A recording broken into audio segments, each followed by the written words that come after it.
Okay, ಇವತ್ತು ನಾವು ದೀಪಿಕಾ ಪಡುಕೋಣೆ ಅವರ ಫೇವ್ರೆಟ್ ಆಗಿರೋ ಚಿಲ್ಲಿ ಗಾರ್ಲಿಕ್ ಚೀಸ್ ರೆಸಿಪಿ ಮಾಡ್ತಾ ಇದ್ದೀವಿ. ಇದು ಭೂತಾನಲ್ಲಿ ತುಂಬ ಫೇಮಸ್ ಆಗಿರೋ ರೆಸಿಪಿ. ಭೂತಾನಲ್ಲಿ ಇದನ್ನು ಎಮಿ ದಾಸ್ತಾನ್ ಅಂತ ಕರೀತಾರೆ. ಇದಕ್ಕೆ ಬೇಕಾಗಿರೋ ಸಾಮಗ್ರಿಗಳು ಆನಿಯನ್, ಚಾಪ್ಡ್ ಆನಿಯನ್, ಗಾರ್ಲಿಕ್, ಒಂದು 10 ಮೆಣಸು, ಗ್ರೀನ್ ಚಿಲ್ಲೀಸು, ಅದರ ಬೀಜ ತೆಗೆದಿರಬೇಕು, ಚೀಸ್, ಪ್ರೊಸೆಸ್ಡ್ ಚೀಸು ಮತ್ತು ಸ್ವಲ್ಪ ಜೀರಾ. ಮೊದಲಿಗೆ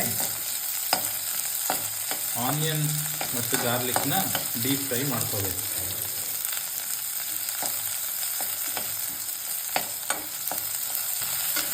ಇದಕ್ಕೆ ಚಿಲ್ಲೀಸ್ನ ಆ್ಯಡ್ ಮಾಡಬೇಕು. ಗ್ರೀನ್ ಚಿಲ್ಲೀಸ್ನ ಸಣ್ಣ ಒಲೆಯಲ್ಲಿ ಸ್ವಲ್ಪ ಫ್ರೈ ಮಾಡ್ಕೋಬೇಕು.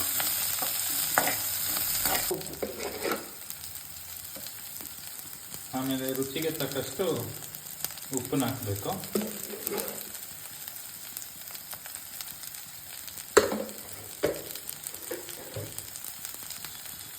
ಆಮೇಲೆ ಸ್ವಲ್ಪ ಜೀರಾನ ಹಾಕಬೇಕು. ಸೊ ಮೊದಲಿಗೆ ನಾವು ಸ್ವಲ್ಪ ತುಪ್ಪ ಹಾಕ್ಕೊಂಡ್ವಿ, ತುಪ್ಪ ಅಥವಾ ಎಣ್ಣೆ, ಆಮೇಲೆ ಚಾಪ್ಡ್ ಆನಿಯನ್ಸ್ ಹಾಕ್ಕೊಂಡ್ವಿ, ಅದಾದಮೇಲೆ ಗ್ರೀನ್ ಚಿಲ್ಲಿ ಮತ್ತು ಗಾರ್ಲಿಕ್ ಮತ್ತು ಜೀರಾ ಹಾಕ್ಕೊಂಡು ಸ್ವಲ್ಪ ಇದೇ ರೀತಿ ಲೈಟ್ ಬ್ರೌನಿಶ್ ಆಗೋಷ್ಟು ಫ್ರೈ ಮಾಡ್ಕೋಬೇಕು.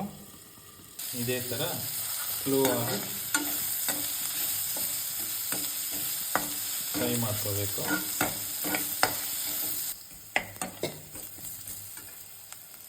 ಇದೇ ರೀತಿ ಬ್ರೌನ್ ಆಗೋಷ್ಟು ಫ್ರೈ ಮಾಡ್ಕೋಬೇಕು. ಇದಾದಮೇಲೆ ನೆಕ್ಸ್ಟ್ ಒಂದು ಗ್ಲಾಸಷ್ಟು ನೀರು ಹಾಕ್ಕೊಳ್ಬೇಕು.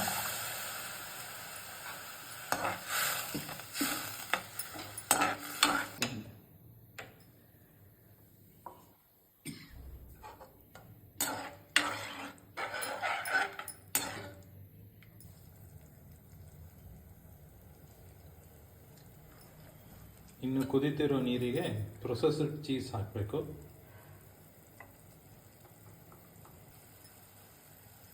ಈಗ ನಾವು ಪ್ರೊಸೆಸ್ಡ್ ಚೀಸ್ ಹಾಕಿದ್ವಿ.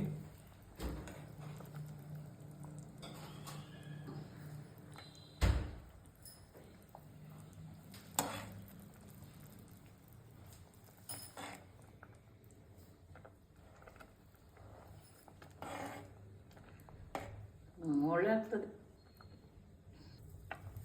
ಹೀಗೆ ಸ್ವಲ್ಪ ಚೀಸು ಅದ್ರ ಜೊತೆ ಸೇರ್ಕೊಳ್ತಾ ಇರಬೇಕು. ಇನ್ನೇನು ರೆಡಿ ಆಯಿತು ದೀಪಿಕಾ ಪಡುಕೋಣೆ ಅವರ chilli garlic cheese recipe.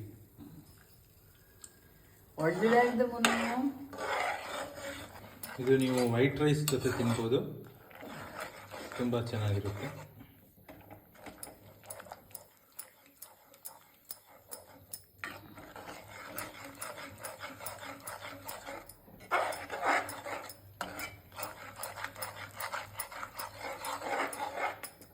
Chilli garlic cheese recipe.